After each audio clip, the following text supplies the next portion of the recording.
Hi all, thought I'd do another video. I know I've been ranting and raving a bit, but yeah, thought I'd do a video nice now, just have a chat about obviously upcoming Christmas, family, relationships, all that stuff. Now, let's talk about family first. A lot of you know me, know that I've not exactly got the most secure family. I've got siblings that hate each other, cousins that don't talk to cousins, uncles and aunties that fight between each other.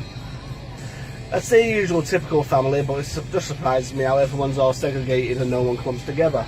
And then when they do, they end up splitting within weeks. This has been the case for me recently as well. Now I know a few of you saw my last video and what I've been putting up, but I've had a lot of dramas recently with one of my sisters. Now I'm not close with any of my family, that's me being honest. I'm not close with anybody. Never have been, and I struggle to trust people. So obviously I doubt I ever will be properly. Despite this, 2 years ago I got a phone call asking me to help my sister out. I did, and that was after 8 years of blocking her out of my life because of the way she is. Now, my sister is the type of person who likes to get all the attention, likes to get her own way, and if she doesn't, she will cause the biggest drama and the biggest kick-up stink about anything she wants. She will tell lies, she will be nasty, she will be aggressive towards people. She's not nice at all. Now, I don't like talking bad of people, but this has got beyond the point now where it's actually affecting my health and affecting my children. And like I said last time, I'm going to be open and honest on these videos, so therefore I'm going to talk about it still. It's something that I do need to talk about. Now, like I said, some of you know my sister, you know what she's like. Those that don't, my sister was the golden child as a child. Everything she ever wanted, people all doted on her. She got to go places that some of us never did, do things we never did. She never saw half of the childhood that we saw. But because she's outdone and so how she sees it, and people are now starting to talk about what happened back then, she's feeling jealous of me mostly. The amount of abuse that I get now, oh, I won't wish up on anyone. Let's say for instance, I'm sat in a car, like I said last time, and she's on the phone to my dad, slagging me off, calling me all names under the sun, saying I've done this, that and the other. This carries on. She does it to anyone and everyone. You know, where most people are starting to say, oh Stephen, I'm proud of you. Despite what you've gone through, you're doing this, you're doing that, you're doing the other. No. She's just very, very vile and abusive. So I've actually come to the decision now where I'm blocking out my life, I'm getting rid of her. Because I don't want the negative. I got rid of her last time out of my life, and I getting rid of this time. But it brings me to the question of, aren't families supposed to be close? Aren't families supposed to get on with each other, have each other's back, trust each other, be there for each other? Why have I never experienced this 100%? Why have I never experienced a true loving family?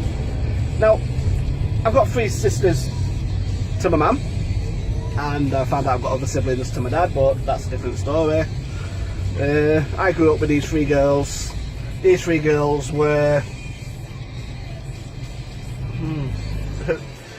taught from a young age that closeness shouldn't be there, unfortunately. So this affected us all. We were brought up without nurturing, without the loving, without the family support, without the family being a family. So we either clubbed together and got things done, or like the others, they fought between each other. And this has had a knock-on lasting effect between the rest of our lives, for the rest of our lives. You've got the siblings doing things that you wouldn't even ask of people. You've got them doing, coming from all walks of life. Oh, I can't even go into it right now because it's just ridiculous. But it still doesn't warrant the responses that I get. I got my eldest sister. My eldest sister decides that well, I best not say much about that actually, because I just can't be bothered with that. My eldest sister's decided to cause a load of drama and stink over nothing, tell lies as soon. I got in touch with her to rekindle, to have a relationship, to get back in touch, to be nice, to be chatty. Straight from the upfront, she started telling lies. And the lies just escalated and escalated until it turns out that she was just facilitating something for my daughter's mother, so I quickly dropped that one again. It's a shame, really, considering everything that was going on. Like I said, I'd love to have that nice relationship with my sisters, but when you've got to do stuff like that and being selfish, what can I say? It's time to back off. Then we've got my second eldest sister, Frances. Now, Frances I get on with a lot. We have had our ups and downs, we have had our blowouts. We're both same nature. We've both got the same attitude towards life. We've both got the same attitude towards family and friends and, oh, you name it. Yeah, we did clash as kids. Granted. Oh, I'd say we all clashed. But we still talk. Frances had her own issues. Frances ended up doing things that she didn't want to do, going places she didn't want to go, but like I said, that's Frances' story, not mine. So, but like I said, I still get on with her now. I still talk to her, still chat to her, still go up and visit her, see her, even though she is miles and miles away. Like I said, we had a fallout a short while for dramas about my son, but apart from that, I've always thought highly of her. And then we come to my little sister, the baby sister. The one who's a selfish, righteous pain in the ass. The same woman who will have 500 quid in a bank account, yet still sponge off her friend and get every single penny she can out of her. The same person who will phone social services on her own friend for her own gain, because she's not getting her own way. The same person who will sit there slagging every single person off, usually loads of lies, all because she's not getting the attention she wants. Now, she's gone around telling her close friends that, well, surprised she's got friends because they keep going in and out of her life when they realise how much of a bullshit and how much of a pain in the arse she is. But she goes around saying that I was her tormentor, I bullied her as a child, I abused her as a child. She's told them that I've thrown her in front of a bus as a child. All of which bullshit. I'm sorry for swearing, but it is pure and utter rubbish. If anything, I'd probably saved her from the majority of that. When she wanted feeding, I was the one that was getting the food for her when we didn't have access to food. I was the one that was clamouring to get frozen sausages and then cook them for us to eat. You name it, I went through it. All for the sake of my sisters. And for myself, obviously, because I need to feed myself as well, what's a given. But, like I said, no matter what, I always supported her, I stuck by her, I made sure she got through life. She might not have realised it, but I also protected her a lot through high school, despite the bullies and torments. I protected her through that. But unfortunately, she doesn't like all that, because therefore she's not getting the limelight. Therefore now she's saying I abused her, I was her abuser. Now you can ask any of my other sisters whether this is true. They'll all tell you the bobbins. If anything, Frances will probably tell you it's probably her, not me. But yeah, my sister claims this all to get the limelight from me. I don't want limelight, I don't want attention, I don't want people being sympathetic with me and feeling sorry for me. I don't want people to read my story or to watch my videos and feel really sorry for me and feel like I've been hurt and abandoned and all this stuff. I don't want that. I just want people to realise that despite all of my past, despite all of my convictions, despite everything that's happened, I am still doing well, I'm still doing good in my life, I'm still going far, I'm still doing things that most people would dream of doing. Despite me being told from a young age that I'll never make anything of my life because I don't come from a well-to-do family or a family that can afford to put me through the proper education, I still push myself through work, I still push myself through various things, and now I'm pushing myself to go to university. And I said, that's not me fudging or anything like that. the careers advisor in my high school actually said them exact words to me. You will not be able to afford further education, you will not be able to afford to go to anything else, so I would recommend you look at a profession as soon as possible and get yourself into a profession as soon as possible. So that was a bit of a shock, as you can imagine, but I took it on the chin, and what did I do? I put myself through a foundation course and got myself into work, despite being in top classes and really doing well at school. I chose, when you get to choose the options, I chose the one for the lowest of the class, not the highest of the class. And yeah, I think some people did question me, but I did it because I needed to get into work. Now I'm at a position where further education is a lot more accessible, a lot more viable, and I can afford to do it, so I'm doing it. Anyway, I'm digressing a bit from here, aren't I? So, like I said, it just narks me how someone can be like that, and I don't understand it. It confuses me, but it scares me also. How can someone alienate their own family member and be so malice and so cold-hearted towards a family member or about a family member? How can someone sit there and cause constant attention? Now, like I said, my sister's not no savirist.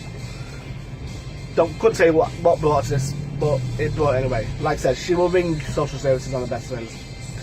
She will ring social services on her own mother, which she has done. She rang the DVLA on her own mother to get her licence taken off her when she had a stroke, instead of letting her mum sort it out.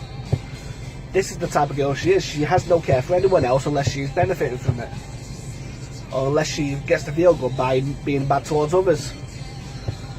And I struggle to understand. I'm doing all these courses and everything else, but I still struggle to understand how she can come towards this. It's just so weird and so cold. I don't understand, I don't get it, and I can't believe that someone can be like that.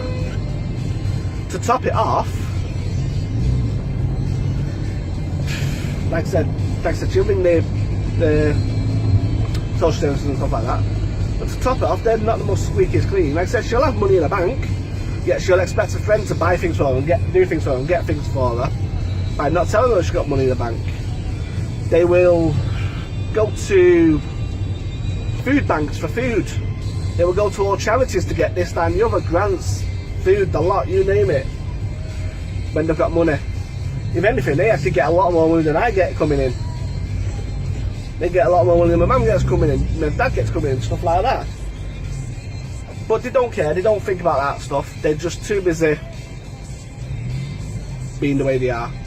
And there's not much you can say or do about that, if I'm honest. That's who she is. I just don't understand how she is who she is. Anyway, I'll stop ranting about her, because that's just... yeah, it's just too much. So what I'm trying to understand, taking that out of the equation, is what are other people's responses on mental health and relationships? Does mental health come hand in hand with the family problems, with the environment problems, with the relationship problems?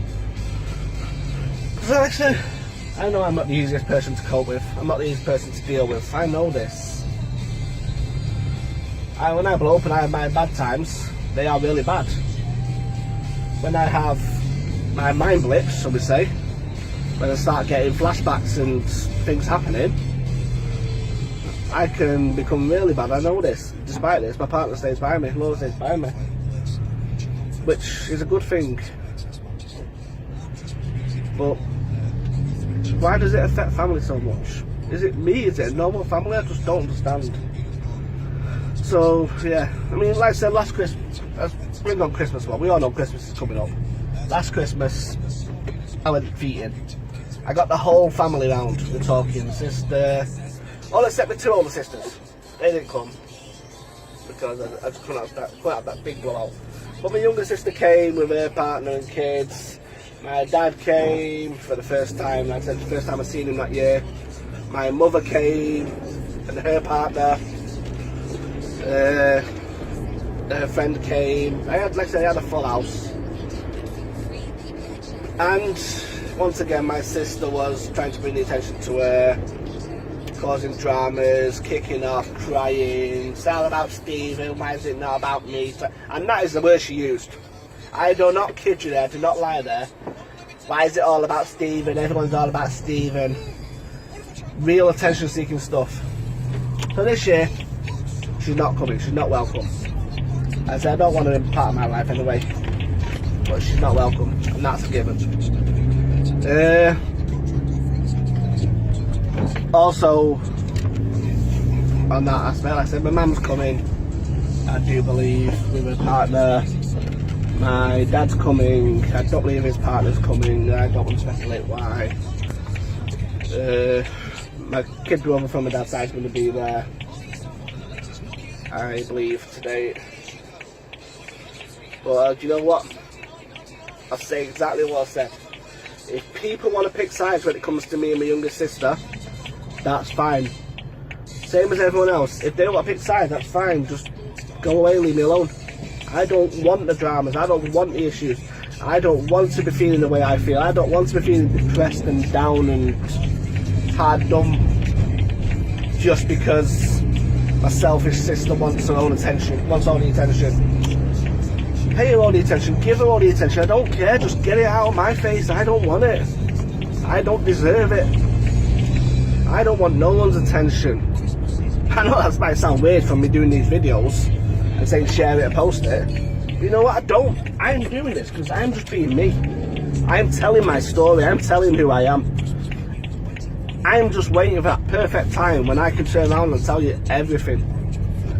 Because not only is it going to help me, I'm going to express my feelings and emotions, but I hope I'm going to help others by watching this, knowing what I've gone through, knowing what I feel and what I had to put up with, knowing what I have to put up with now and how my general day-to-day life is affected. I mean, come on, a year ago I was driving in a nice top sporty car, expensive thing. Now I'm on my 4th car and it's a £500 shed that just gets me from A to B. Years ago, last year, I had a great income, I could do all sorts, I could go anywhere, I could take people out. Now I'm on benefits. Year ago, I could run about and do things, I wasn't subdued or I could be myself, I was bouncing about, doing things. Now I'm on so much medication that I've got people questioning whether I'm still me. And that's no joke, that's a literal thing. The amount of times that I've heard, you're not the person I used to know, you're not the Stephen I used to know, you're not the Stephen I met. And it hurts. It makes me think, should I come off medication? Should I stop doing this medication? Will I become my personal self again? And then I do stupid things like stop taking my medication. And then what happens? End up in a psychotic episode and bouncing off the bloody walls and having the visions and everything's just going to pot. So, like I said, I know it's from now and where I was a year ago, 2 years ago, I've come a long way, but I've gone down a lot as well. And I know this, and I am working on mending it and getting it right. I do want my life back, I do want to get back on track. I do want to get off medication. Now I know I won't get off the antipsychotics, not for a long time coming. Because at the end of the day, there's a lot of psychological help that I need. Because them flashbacks came in one go. That all of them memories, every single one of them memories hit me like that. And it was like a 44-ton truck had just drove into me. And this is what I explain to people when I tell about what happened, how I got on. It's like a 44-ton had ploughed into me. And then every single box I was inside it had just wedged into my head. And they're all going pop, pop, pop, pop, like popcorn just bouncing out everywhere. And like I said, it is bad. It is affecting me a lot. And I'm hoping these videos can explain to other people what I've gone through and what they're going through, and if it helps them at all. Because, yeah, it's not nice to be this way. It's not nice to feel what I feel. And it's not nice to experience things. And I often feel my life is I don't know, it's hard to explain. It feels like sometimes I'm sat there making these things up in my head because they're that extreme, and I have to tell myself that they're real just to understand the realism of it all. I know that's just waffle, but when I sit back and I think about everything that I experienced from my first memory to now, and the stuff that I can just bring to now, it's scary. I've not even read books this dramatic, and I do have to have reality checks and wait, Stephen, that did happen to you. Stephen, that was something that happened. It wasn't your fault. It isn't your fault. The memories you're getting back now, it's not your fault they're back. Because that's the hard part, telling myself it's not my fault. Because I blame myself for everything. I mean, come on. I went through a childhood. I was physically abused. I was mentally abused. I was emotionally abused. I was sexually abused. I was just basically felt below and rough as fuck. Then on the top, the schooling did the same thing. I was bullied. I was bullied by teachers. I was pitied on by teachers. I was in a school in a posh district, coming from a council estate, where I didn't even have money to get 10 pence chews in the morning. And then wearing all hand-me-down stuff from the neighbours. And my uniform was 10 times too big, so it lasted me the 5 years or 3 years. And children can be the most cruelest people ever. And I experienced that. Going from primary school, where I'm topping the tables, I'm doing fantastic, to where I'm in a high school, which academically I should be excelling at, and I was excelling at, but the school themselves were knocking me down, telling me that I won't make much of myself, I won't get far in life, I won't do this, I won't do that, all because I come from a poor background. And I don't think the school actually realised at the time, but that was bullying in itself. But they didn't care about that. They didn't care about what they were doing to me mentally. They thought they were preparing me to go out in a big bad world to go and work as a bloody bricklayer. Whereas I wanted to think, I wanted to do things. And in the end, I gave in. I just did what they expected. I went doing bricklaying courses, I went doing plumbing courses, I went doing building courses, I went doing mechanic courses. I went doing work experience 1 day a week. I got all of these certificates and everything else so I could get myself into the big bad world, and I stayed in retail for the first 10 years. All because I wanted to earn that money, because I got told that I could not get anywhere in life without money. And I was told that at school. My teachers told it me, my careers advisor told it me, my head teacher told it me. There was only 2 teachers that I remember that actually tried to get me to not do that foundation course. But I did it anyway. And like I said, I regret not doing that and not proving to them back then that how far I can go. But that's what I'm going to do now. I'm determined I'm going to be in university by the end of the year. By the end of September. I'm determined that I'm going to get all of these courses and training done, and I'm going to get to the best way I can be. And I'm determined to finish that course, finish university, and come out of it on top. I will own my own home again. I will be back in a life which I feel comfortable with and feel happy with. I will be myself again. I will get that person back. Might not be the Stephen that I used to be, because like I said, medication is still going to take effect. But I'm going to mould my new Stephen, and I'm going to do it to the best of my abilities. And I'm not letting no one take me back. So if anyone has got a problem with that, I'll show you the door. I'll quite happily shut it behind you. You don't even need to put the effort into that neither. Just shut your gob about me, stop running your mouth, and let me live my life, because I don't need anyone else's interference. Anyway, I better go in because they're probably all looking out the window to find out where I am, because I'm just sat in my car talking away. As you can see, it's going dark.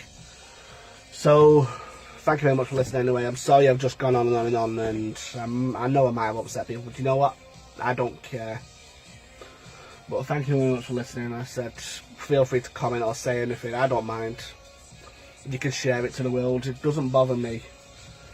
If I help someone with these conversations, then happy days. If I help someone to think back to where they were back then and then think, I've come a long way, do you know what? I'm so proud of you, because it is hard to get past the past itself. But once you do, once you overcome it, I hid mine away for 20 years and mine just hit me with one big bang. And like I said, I'm overcoming it, I'm getting past it now. And I will go forward, and I will not be where I am now, or where I was last month, or where I was 6 months ago. The only way is forward for me.